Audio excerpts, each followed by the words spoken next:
En la década del 50, una serie de horribles accidentes desencadenaron cambios que aún hoy pueden verse. El Comet abrió nuevas brechas y logró nuevas velocidades, lo que impuso un nuevo estándar. La era del avión de pasajeros comenzó en la década de los 50 con la introducción del de Havilland Comet. Por primera vez se utilizaron motores a reacción para impulsar a los aviones comerciales más alto que nunca. Gran Bretaña corría grandes riesgos con el Comet. Querían un lugar en la aviación civil con el primer avión de pasajeros exitoso.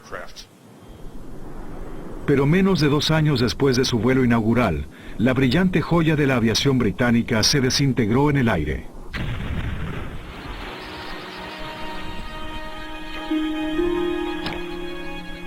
Debió de ser horrible, una situación terrible, pero afortunadamente debe de haber sido rápida. Lo que encontraron en las víctimas que recuperaron fue que una descompresión enorme provocada, por supuesto, por el aire dentro de los pulmones, los hizo explotar. Al mismo tiempo, la salida brusca de aire arranca a las personas de los asientos y muchas de ellas se golpearon la cabeza contra la estructura. 3 meses más tarde, otro Comet se destrozó en vuelo. Los funcionarios temían que cada Comet pudiera convertirse en una bomba de tiempo voladora. No despegó ningún otro avión de toda la flota. El diseño del Comet era realmente muy sólido. Solo había una cosa que no hacían, y es porque nadie lo sabía. El diseño básico del Comet tenía una falla mortal, algo que los ingenieros desconocían. Para encontrar el punto débil fatal del avión, los investigadores construyeron un tanque de agua enorme. Sumergieron el Comet desmontado. La presión en el tanque era aumentada y disminuida simulando la tensión del vuelo. El experimento se llevó a cabo durante una semana a las 24 horas del día. Luego de un equivalente a 3.000 vuelos, el talón de Aquiles del Comet se puso de manifiesto: sus ventanas cuadradas. Hay un rápido cambio de dirección en la forma, en especial en el ángulo. Es un punto donde se concentra mucha presión. Esto da origen a una grieta por fatiga, que luego se traslada rápidamente al resto de la estructura y provoca una descompresión masiva. El avión de pasajeros más avanzado del mundo sucumbió a la fatiga del metal. El fuselaje simplemente no pudo soportar la fuerza del aire interior que hace presión hacia afuera. El avión, con toda esa fuerza por detrás, de repente se abrió como un cierre.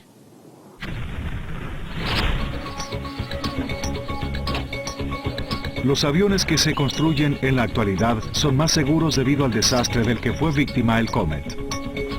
Como otros aviones de pasajeros, las ventanas en el A320 son redondeadas para que la presión no se intensifique en los ángulos. Quizá aún más importantes sean los remaches adicionales que refuerzan el revestimiento de los aviones de la actualidad para contener las grietas que podrían producirse en cualquier parte del fuselaje.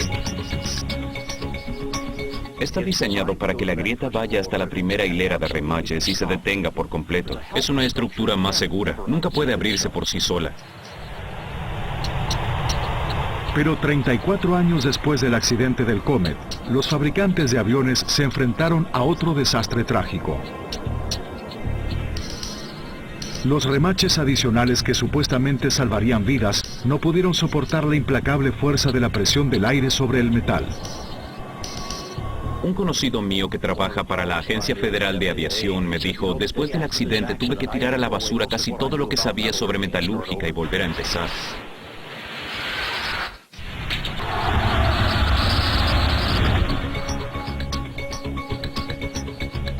En esta fábrica de Airbus en Toulouse, Francia, se producen los A320 a un promedio de 1 por día de trabajo. Los remaches de titanio, livianos y extremadamente resistentes, mantienen unido el fuselaje. Se utilizan 3.000 para unir las partes. Se colocan otros 3.000 en cada ala. Sin ellos, el fuselaje no podría contener el aire presurizado que se mantiene en el interior durante el vuelo. Pero estos remaches no son infalibles. 28 de abril de 1988, el vuelo 243 de Aloha Airlines viaja desde el aeropuerto de Hilo en la Isla Grande hasta Honolulu. Con este salto entre islas, el vuelo de Aloha 243 es el 9º del día, un programa normal para los aviones de Aloha. Protegidos dentro del avión, los pasajeros le dan poca importancia al hecho de que la cabina está llena de oxígeno presurizado que constantemente empuja contra el fuselaje, tratando de escapar hacia la atmósfera que lo rodea. En la cabina la presión se mantiene a un nivel constante, por lo tanto los pasajeros sienten como si nunca hubieran despegado. Pero a medida que el avión asciende a altitud de crucero, la presión de aire fuera de la cabina es peligrosamente baja. El aire que se mueve por la cabina crea una presión constante sobre el fuselaje del avión que lo mantiene inflado como un globo. Este día de abril de 1988, los pasajeros están por aprender lo que sucede cuando el aire de pronto se escapa.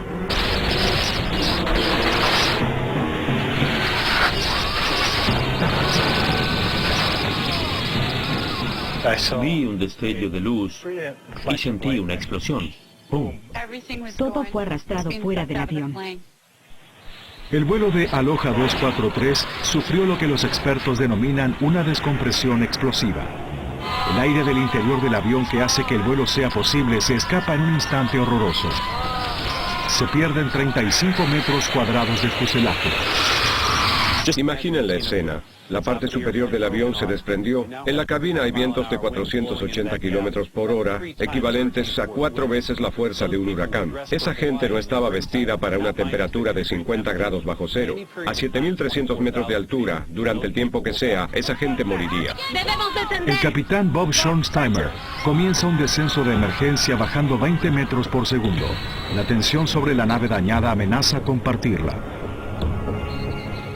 Había una mujer sentada junto a mí. Su esposo estaba del otro lado en la fila siguiente y extendían sus manos, tratando de tocarse los dedos para decirse adiós.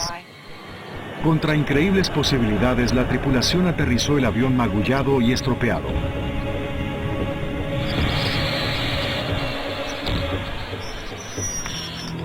A pesar de esta descompresión explosiva, solo una persona murió en el vuelo 243 de Aloha, una auxiliar de vuelo que fue succionada fuera del avión.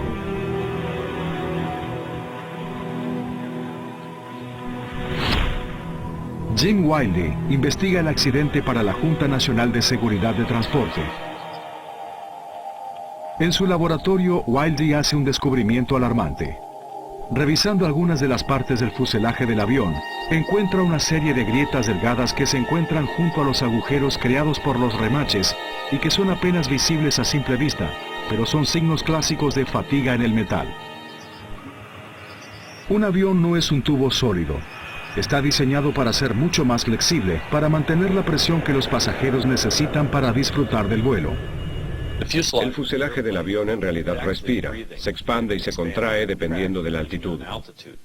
Al estar en tierra, está en estado contraído. Cuando está en altitud, a 7.300 metros, el fuselaje se expande.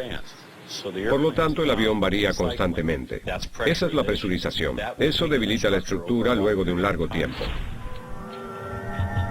Los registros indican que el avión de Aloha tenía 19 años. Los Boeing 737 están diseñados para una vida de servicio de 20 años y se recomiendan unos 75.000 vuelos. Pero cuando los investigadores analizan más a fondo, descubren que el avión de Aloha registra 89.000 asombrosos vuelos. Los viajes cortos entre las islas de Hawái indican que los aviones de la flota de Aloha soportaron más ciclos de presurización que cualquier otro avión. Usted vio algo cuando subió al avión. ¿Qué era? El investigador Jim Wiley obtiene una pista cuando entrevista a una de las pasajeras de Aloha. Dice que vio una pequeña grieta en el fuselaje justo a la derecha de la puerta. La testigo vio una grieta en esta zona y encontramos grietas por fatiga aquí detrás. Por lo tanto, esta es la línea donde se unen las grietas por fatiga. Una parte bajó por este lado y se dobló, y la otra atravesó la parte superior y se desprendió hacia la derecha. Pero hay algo que no tiene sentido. El avión de Aloha perdió 35 metros cuadrados de su fuselaje. En los años posteriores al desastre del Comet, Boeing y otras compañías diseñaron una característica de seguridad que debía reducir al mínimo cualquier posible rotura. Dentro del fuselaje de todos los 737, Boeing instaló una serie de bandas de rotura. Si tiene lugar algún tipo de grieta en el fuselaje, esta se extendería hasta la banda siguiente, nunca más de 25 centímetros antes de abrirse a un ángulo de 90 grados. Esto hubiera evitado el tipo de desintegración catastrófica que destrozó al Comet. La finalidad de las costillas de refuerzo es limitar cualquier tipo de rasgadura o rotura en el revestimiento del fuselaje a un cuadrado de 25 centímetros.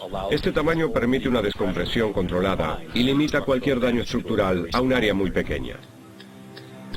Pero para Aloha 243, las bandas no contuvieron la rotura debido a la fatiga del metal. La Junta de Seguridad cree que había tantas grietas en el fuselaje que finalmente se unieron, abriendo un enorme agujero en el avión. Pero los aviones no se mantienen unidos solo por los remaches. El desastre del Comet también puso de relieve la necesidad de reforzar el fuselaje. El revestimiento de un avión está construido con paneles separados montados unos sobre otros. Estos paneles están unidos por un poderoso adhesivo conocido como epoxi. Cuando el epoxi se endurece, los paneles se unen con remaches. Y durante la investigación sobre el fuselaje del Aloha, Jim Wildy descubre una decoloración en el montaje de algunas de las piezas.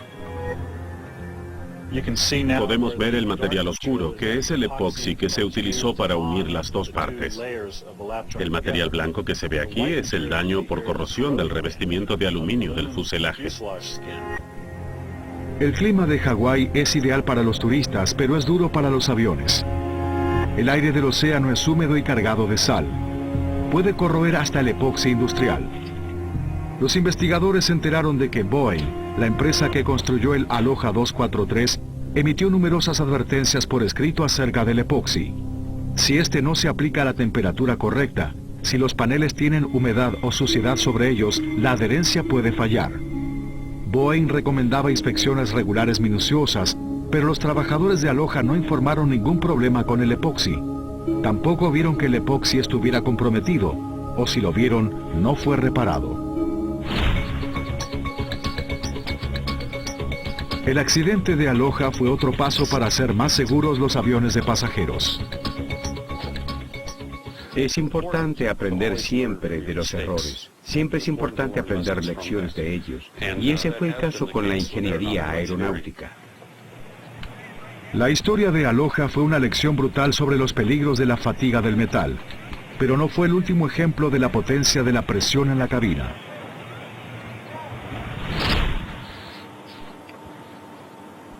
Dos años más tarde, la industria tuvo otro recordatorio horroroso.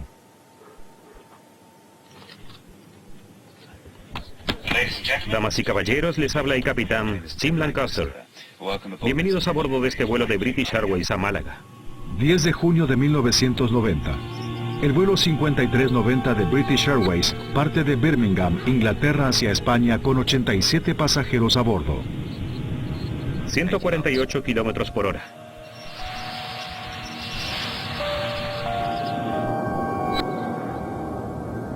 Dos minutos después del ascenso, la tripulación del vuelo enciende el piloto automático.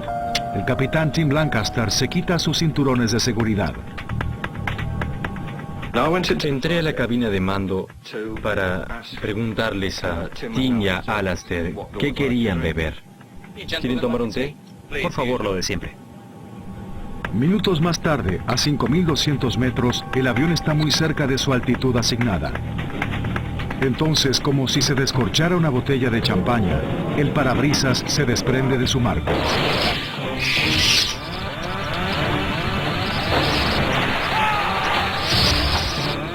El capitán Tim Lancaster es succionado de su asiento y queda inmovilizado contra el fuselaje con vientos vertiginosos de aproximadamente 550 kilómetros por hora. La temperatura es de 17 grados centígrados bajo cero y hay muy poco oxígeno. El copiloto Alastair Hutchinson está solo frente a los controles. Generalmente las ventanas de la cabina del piloto no pueden moverse de sus marcos. La fuerza del aire a medida que el avión vuela por el cielo empuja el parabrisas contra el avión. Pero en el vuelo 5390 algo anduvo terriblemente mal. El auxiliar de vuelo Nigel Orden corre para ayudar. Miré hacia adentro. La puerta de la cabina de mando estaba apoyada sobre los controles y todo lo que pude ver fue a Tim fuera de la ventanilla. Apenas pude sujetarlo antes de que se saliera por completo. Otros auxiliares de vuelo hacen lo que pueden. El copiloto Alastair Hutchinson reduce la velocidad y desciende rápidamente. Pero a medida que esto ocurre, el descenso de la presión del viento hace que el capitán se deslice a un costado del avión.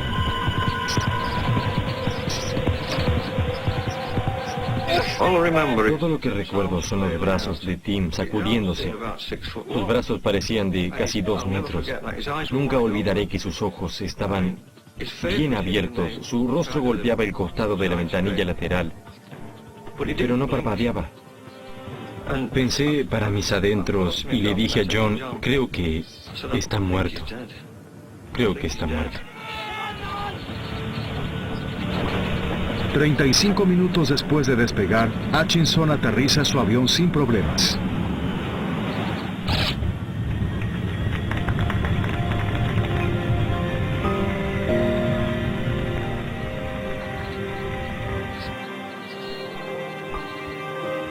Pero el capítulo más increíble de toda la historia es que el capitán Tim Lancaster sobrevivió a esta increíble experiencia.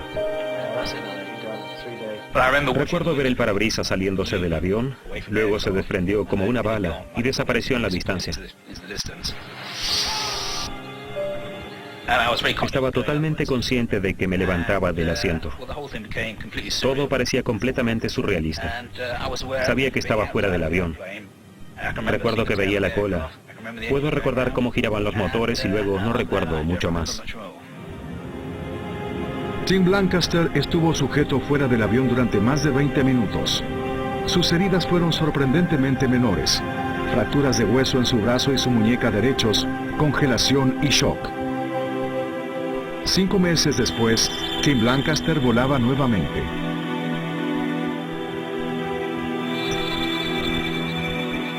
En el periodo subsiguiente, los investigadores tienen muy poco para continuar. El parabrisas se salió. Había algo de sangre alrededor. Había algunas abolladuras menores y rayas en el fuselaje provocadas por el paso de la ventana. Y realmente eso era todo, además de muchos papeles desparramados en el interior. Se recupera el diario de mantenimiento del avión. Stuart Cullen se entera de que el parabrisas fue reemplazado horas antes de despegar. ¿Todo bien? Bien. Parece que recién salió de mantenimiento. No hicieron mucho, solo cambiaron el parabrisas. Quería descubrir qué ocurrió exactamente con el avión antes de despegar.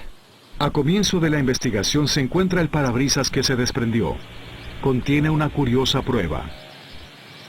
Se encontraron unos 30 pernos con él, la mayoría de los cuales eran de un diámetro demasiado pequeño. En muchos aviones los parabrisas se ajustan desde el interior de la cabina de mando. La presión interna de la cabina hace fuerza contra ellos manteniéndolos en su lugar. Pero en el VAC-111 el parabrisas se atornilla desde el exterior. El oxígeno presurizado dentro del avión hace fuerza contra el parabrisas. Los tornillos deben resistir esta presión. Hay pernos suficientes como para que no puedan salirse de la estructura, pero por supuesto si no se respeta esa premisa colocando los pernos equivocados se pierden todas las apuestas. Uno se convierte en un piloto de prueba. Durante su entrevista con el ingeniero en tierra que reparó el avión, Cullen obtiene una revelación muy importante. Dijo, los pernos viejos se tiraron en un cubo de basura en el hangar donde trabajamos, y quizá aún estén allí. Entonces corrimos hacia el cubo de basura y encontramos unos 80 pernos. Los tornillos viejos tienen el tamaño adecuado. ¿Por qué se utilizaron tornillos más pequeños para reemplazarlos? ¿Estos son los que compararon con los nuevos? Correcto. Sí, así es. Era una prueba realmente excelente. De oro, en mi opinión. En lugar de utilizar los tornillos viejos para colocar la ventana nueva, el ingeniero en tierra decidió reemplazarlos. No controló el catálogo de repuestos para verificar qué tornillos necesitaba para ese trabajo.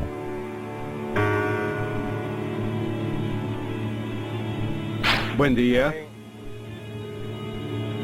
Los tornillos que eligió parecían ser los mismos, pero de hecho eran medio milímetro más pequeños. Eran demasiado delgados para realizar el trabajo.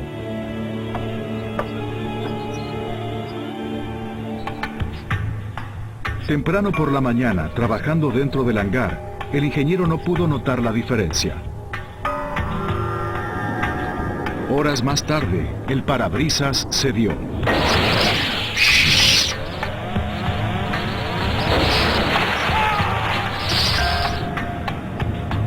Enfrentada a un desafío para el que no estaba entrenada, la tripulación logró hacer regresar al avión de una situación límite. Pero la enorme presión dentro de un avión no necesita de un mal mantenimiento para partirlo. Esa presión también puede encontrar una falla diminuta en cualquier parte del diseño y causar una pesadilla en el cielo. A320 es uno de los aviones de pasajeros más populares de los cielos. Cada día miles de pasajeros abordan este avión alrededor del mundo. Cuando lo hacen, atraviesan lo que parecería ser un obvio punto débil en el fuselaje: la puerta. Cualquier agujero en el fuselaje es un peligro potencial. Por eso los ingenieros diseñaron las puertas de pasajeros que no pueden abrirse en vuelo. Es prácticamente imposible, y no uso esa palabra con frecuencia, pero es imposible que un pasajero abra una puerta de tipo tapón en vuelo. Las puertas de pasajeros son de tipo tapón. Están construidas para ser ligeramente más grandes que sus marcos. Cuando un avión despega y se presuriza, la atmósfera dentro del avión sella la puerta. Esa puerta probablemente tiene 5 toneladas o más de presión que la mantienen firmemente en su lugar en el marco. Hay que arrancarla de ese marco para poder abrirla. Pero no todas las puertas de un avión están construidas del mismo modo. Hasta los diseños que parecen perfectos en el papel pueden destruirse en el mundo real. 24 de febrero de 1989, aeropuerto de Honolulu. El vuelo 811 de United Airlines se dirige a Auckland, Nueva Zelanda. Tiempo de vuelo estimado, 9 horas y media. 355 personas se encuentran a bordo, además de la carga completa. Las puertas se cierran a tiempo y el avión sale de la puerta de embarque justo después de la 1:30 de la mañana. Diles que podemos tomar la 33 y está disponible. De acuerdo. Notamos que había tormentas eléctricas a unos 150 kilómetros al sur, lo cual era inusual. Por eso dejé la señal del cinturón de seguridad encendida. La decisión del capitán Cronin de mantener encendida la señal salvará vidas. Cuando el 747 asciende a más de 7.000 metros, los pasajeros sentados justo por encima y por detrás de la puerta de carga comienzan a oír un ruido extraño. Una especie de chirrido.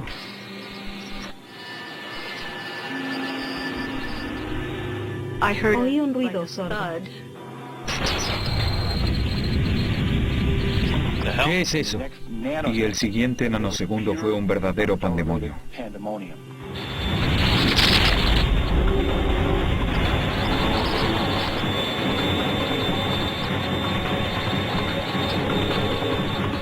De repente me encontraba en la caja de la escalera, aferrada a uno de los peldaños. Inmediatamente me di cuenta de que se trataba de una descompresión explosiva. Todo lo que no estaba sujeto, amarrado o asegurado estaba volando. El ruido era realmente increíble. La puerta de carga del 747 se desprendió, rompiendo una parte del fuselaje. El oxígeno presurizado de la cabina salió disparado con fuerza explosiva. Cuando miré hacia arriba vi por primera vez este tremendo agujero a un costado del avión. Había un vacío, faltaban asientos. De inmediato supe que habíamos perdido pasajeros. No quedaba nada delante de nosotros. Estábamos sentados a unos 15 centímetros del agujero. Así que no había nada frente a nosotros ni a los costados. Todo el lateral del avión había desaparecido. Los pies nos colgaban por el agujero. Primero pensé que no nos salvaríamos. No creí que tuviéramos esperanzas. La situación es desesperante, pero por sí sola una descompresión explosiva no hace caer a un avión. En el 811 había un agujero gigantesco a un costado del avión. Es una destrucción aerodinámica de enormes proporciones. Pero si hubiera estado diseñado del modo en que se diseñaban las cosas mucho tiempo atrás, se habría abierto totalmente. Luego de que se saliera la puerta, finalmente una fila de remaches se mantuvo sujeta, evitando que el avión se partiera. Pero el enorme agujero imprime una gran tensión en el avión. La tripulación necesita descender lo más rápido posible. Deja encendidas las válvulas derechas. Comienza a descargar el combustible. Luchando para volar el avión seriamente dañado, la tripulación regresa al aeropuerto de Honolulu.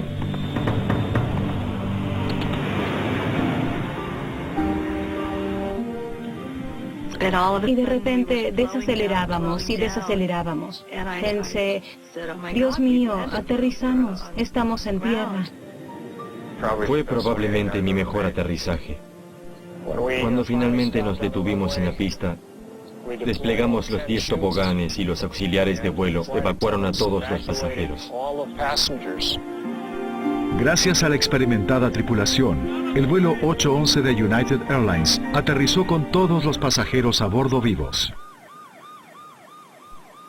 Pero se perdieron 9 pasajeros succionados fuera del avión cuando se abrió el fuselaje, llevándose con él 5 filas de asientos.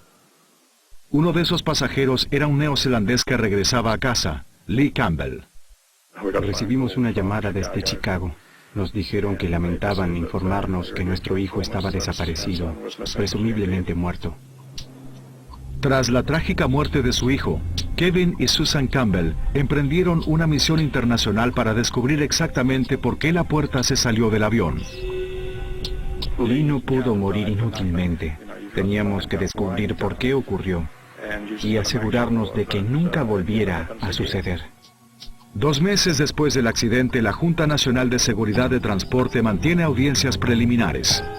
Durante un descanso, los Campbell toman el asunto en sus propias manos. Se llevan varias cajas llenas de carpetas. Muy pronto nos dimos cuenta de que teníamos una buena colección de papeles. Muchas cosas que no se dieron a conocer al público.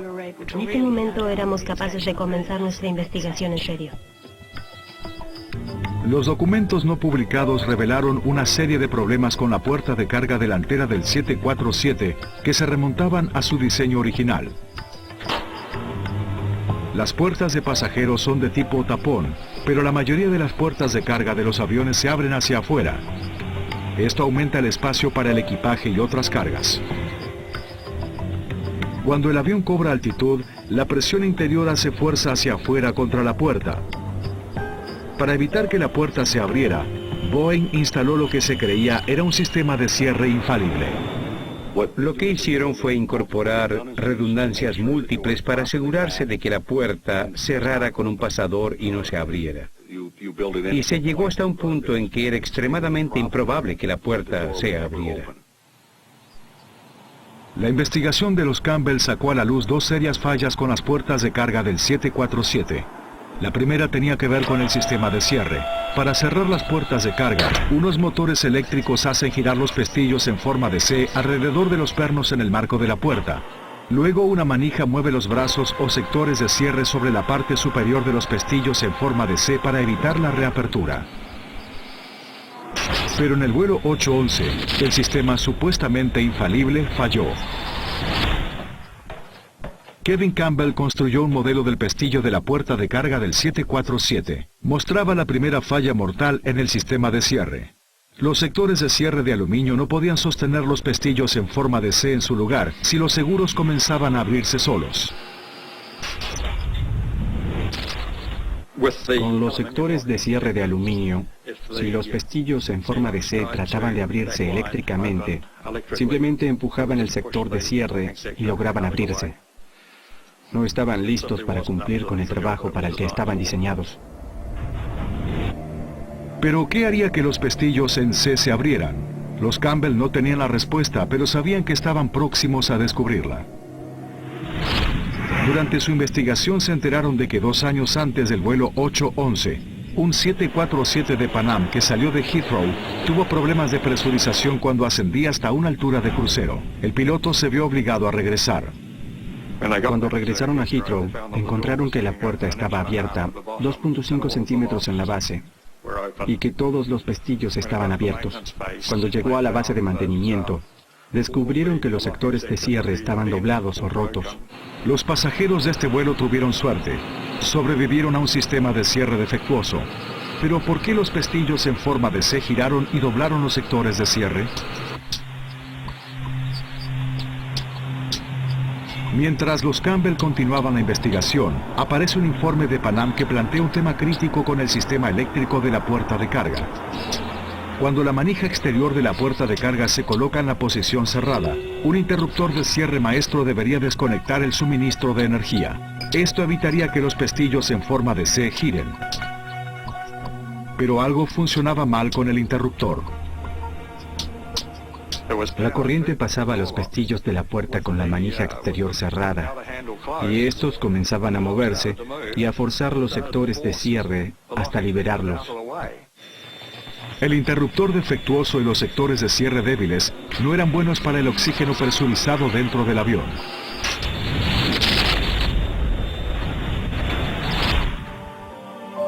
Luego de años de ser presionada por los Campbell, la Junta de Seguridad emitió un informe que les da la razón. Existió una falla en el interruptor o en los cables que provocó la apertura involuntaria de la puerta. Es bueno que otras personas sepan que uno está en lo cierto y que lo estuvo todo el tiempo. El apoyo que nos dieron estaba justificado. No podría vivir tranquila si no hubiéramos hecho investigaciones. Simplemente era algo que ambos sentíamos que necesitábamos hacer. Ni siquiera lo discutimos, sabíamos que eso era lo que haríamos.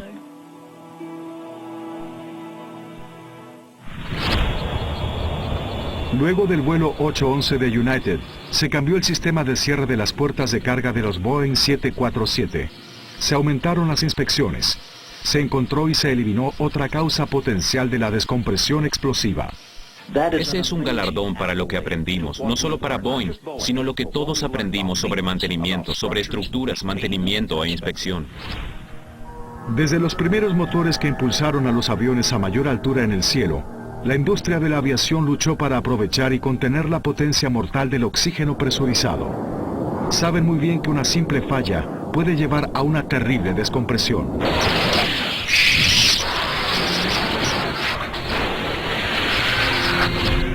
Pero más de 15 años después del vuelo 811 de United, aprenden otra lección mortal. Helios 522, ¿me copian cambio? 14 de agosto de 2005. Durante casi una hora, el vuelo 522 de Helios dio vueltas por los cielos de Atenas. Helios 522, cambio. La tripulación dejó de comunicarse con el control de tránsito aéreo. Temiendo un ataque terrorista, la Fuerza Aérea Griega hace despegar 2 aviones de combate para rodear al misterioso avión. Uno de ellos estaba en posición de disparo detrás del 737. El otro estaba cerca de la cabina de mando y trataba de comunicarse visualmente con la persona que se encontraba allí. Los pilotos de los aviones de combate no ven daño alguno en el avión, ningún agujero en el fuselaje. No había fallas estructurales, no había fuego, no había ningún problema obvio a juzgar por la apariencia externa del avión. Alguien en la cabina de mandos hace señas al piloto del avión de combate, pero de pronto el avión pierde altura y cae a tierra.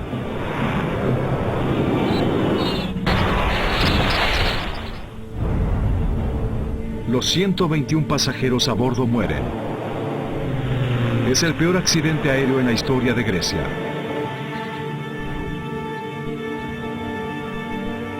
En pocos minutos los investigadores están en la escena.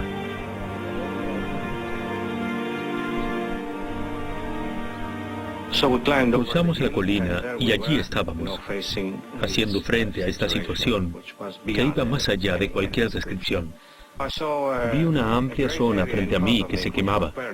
Estaba negra, quemándose. Había gente desparramada. Trozos de avión por todas partes. Las autopsias agregan más misterio al caso. Todos los pasajeros a bordo del Helios estaban vivos al momento del accidente. No murieron por inhalar una sustancia tóxica en el avión, ni por una explosión. Estas personas murieron por el impacto.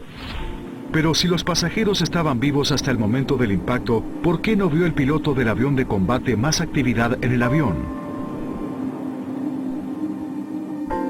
Akrivos Tsolakis es el investigador en jefe. Comienza a buscar en los registros de mantenimiento. Supo que el día del accidente la puerta trasera fue inspeccionada por escapes. Antes de despegar en su último vuelo, el avión de Helios llegó a Chipre con un problema. Durante el viaje, la tripulación de la cabina oyó un fuerte estrépito y vio hielo en la puerta de servicio trasera.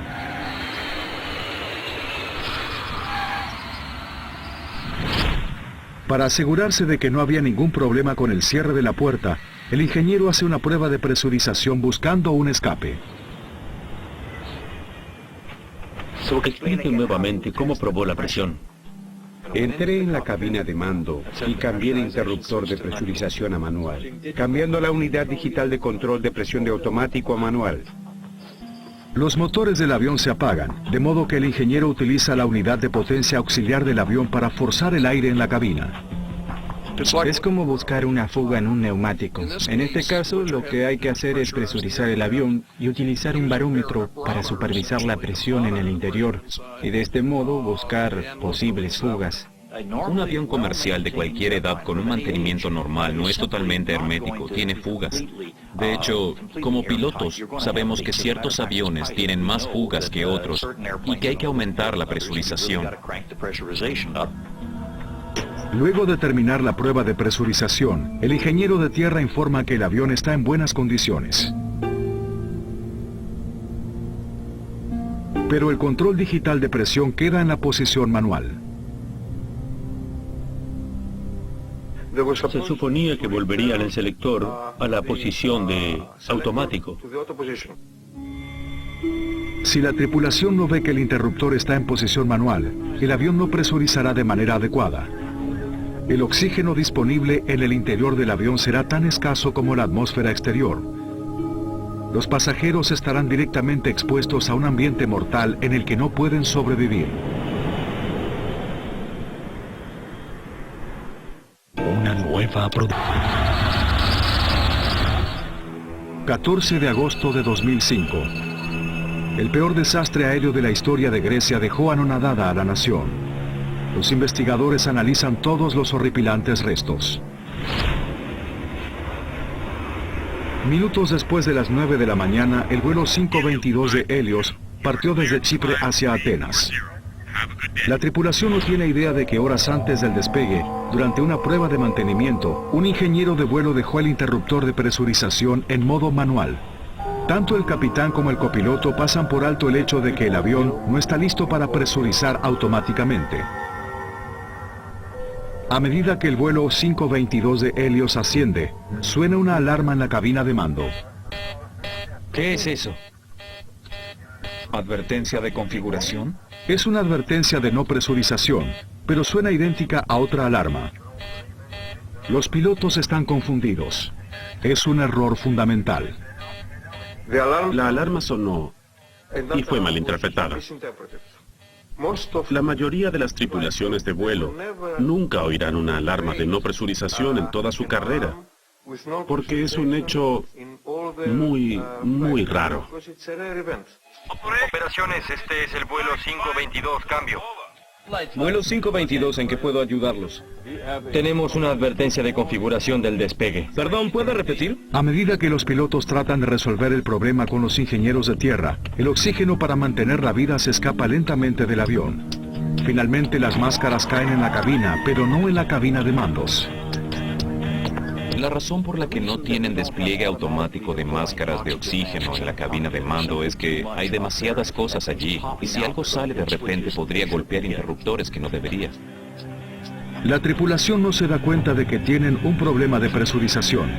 Finalmente, tanto el capitán como el copiloto se desploman inconscientes. El oxígeno es demasiado escaso para respirar.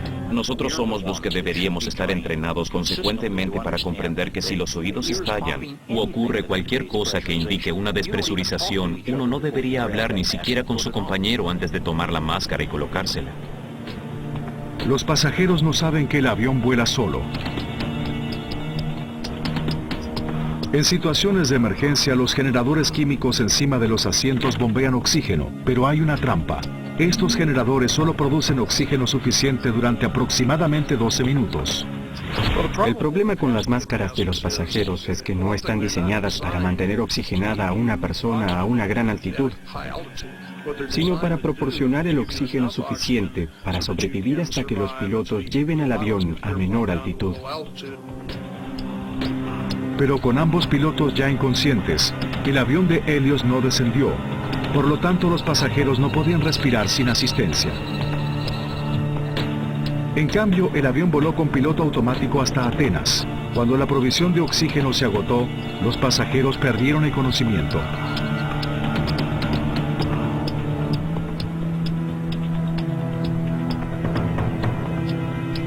Cuando la Fuerza Aérea griega interceptó al Helios, solo una persona se movía.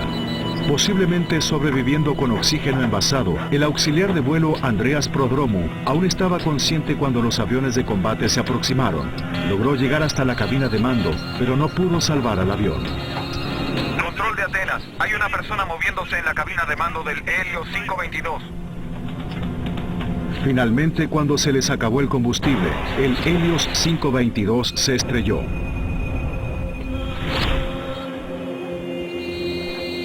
Los investigadores encontraron el panel con el interruptor de presurización. ¿Están seguros de que lo encontraron así? ¿No lo movieron en absoluto? Los 121 pasajeros a bordo del Helios murieron porque el avión no llevaba suficiente oxígeno para mantenerlos con vida cuando ascendió al cielo.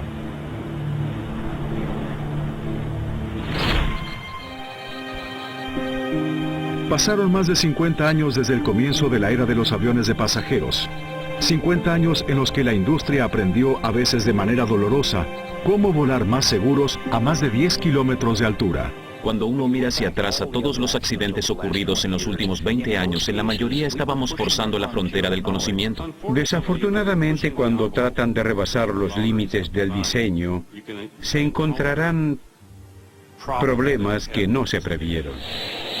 En busca del avión más seguro que se pueda imaginar, la historia de la aviación marca un recorrido que va de vuelos con accidentes trágicos a grandes adelantos tecnológicos. Muchos de estos accidentes demuestran la increíble potencia de la descompresión explosiva.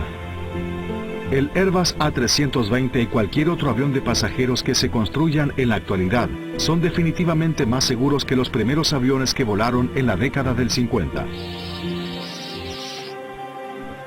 Tienen que seguir siendo seguros y serlo cada vez más, porque confiamos profundamente en esta manera increíble de transporte que nos lleva a lugares donde nunca pensábamos estar.